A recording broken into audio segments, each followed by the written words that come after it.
Damian Holbrook from TV Guide Magazine, and I'm talking with Jessica Biel and Michelle Purple, the co-founders and presidents of Iron Oceans and the executive producers of Cruel Summer, on the cover of TV Guide Magazine. Hey, there we go. There we go. What's going on? Fishermen pulled a body out of the lake. Do they know who it is? Not yet. People are gonna start asking questions. We have to get our story straight. You guys, this season is so good. Like, Really? because I grew up through, like, I went through the 90s and the early 2000s, and I remember, I threw a big Y2K party, but this was such a journey. I had so many suspects in my mind. Everyone who was in the pool, I'm like, they're a suspect. Everyone who was in the police department, they're a suspect. This has got to be such a fun project for you to work on. It is fun. It's just so complicated to put together the puzzle pieces of the three timelines, the dual perspectives. And is it making any sense? Which is why I responded. So, because we're always like, is anybody going to understand this at all? And then, oh my God, surprisingly, they do. And we're so excited because we just love working with these amazing young actors. We love putting them in these risky situations and like real adult kind of situations. And the nostalgia of the 90s makes everything fun. We're also babies of the 90s and like remember those parties, and we're graduating high school at that time. And we're with you. Like, I love that nostalgia. And so that for us, I think, is like where the real fun comes in. And then, of course, to watch these amazing young people just do their thing on set is so exciting. And it's such a clever idea to put it in the time that it is, because no cell phones. The internet is just starting to become a thing. Social media has not really taken off. So they're really, they're like it's almost like early man.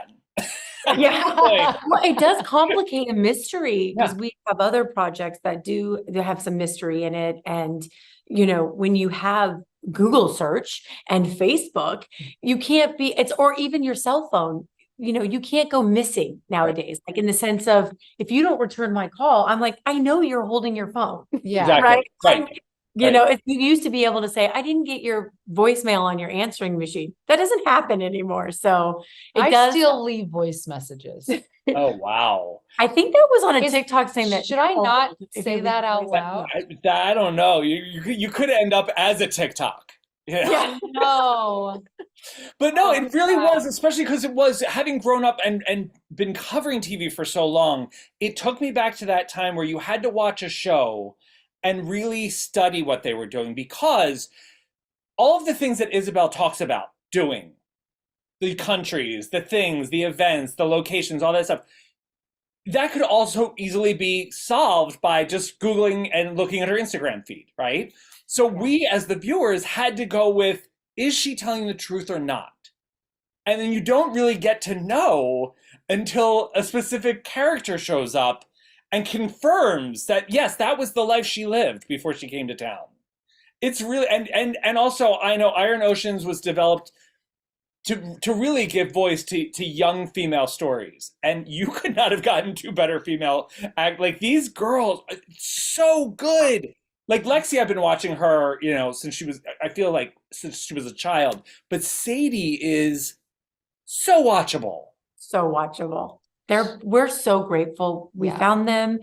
They delivered. They were such great leaders on the set, both of them.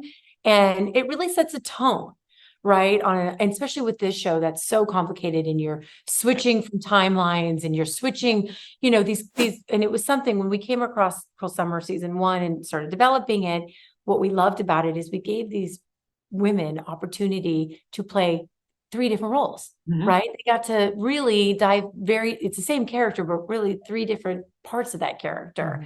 And, there's not many opportunities to do that, I would assume, as actresses, to sink your teeth, stuff like that. But also, it's such a great idea. Obviously, your showrunner having these color schemes and the visual language of each time period was so clever and really, really helpful.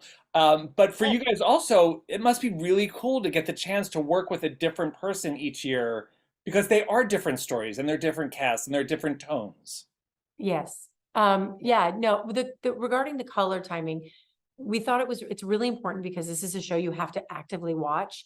And then, as we set the tone and the color scheme for, the first timeline, second timeline, third timeline, the hope is that we don't have to use a wig or say something so you know where you're in time, immediately. It's like a subliminal cue. Yeah. Yeah. Yes. And now you also have Welcome to Oxhead, which in just reading the IMDb page, this sounds so cool. It is so cool. It is. And it's another, it's another like young adult sort of focused story, which is just a space we love to play in, a space we feel like young people, their lives are, high level risks just as grown-ups are. And like, let's not take that away from them. And there's so many amazing young actors and actresses that we want to provide. Oh yeah. And now you get to cast an entire town. Yeah, I mean, literally, I'm just living out like my old school dreams of what the parts I wanted to have when I was a kid, and now I'm getting to do that for these other people, and it is so fun. All right, well, I have to wrap you, but thank you both. Everyone, do not miss Cruel Summer on Freeform.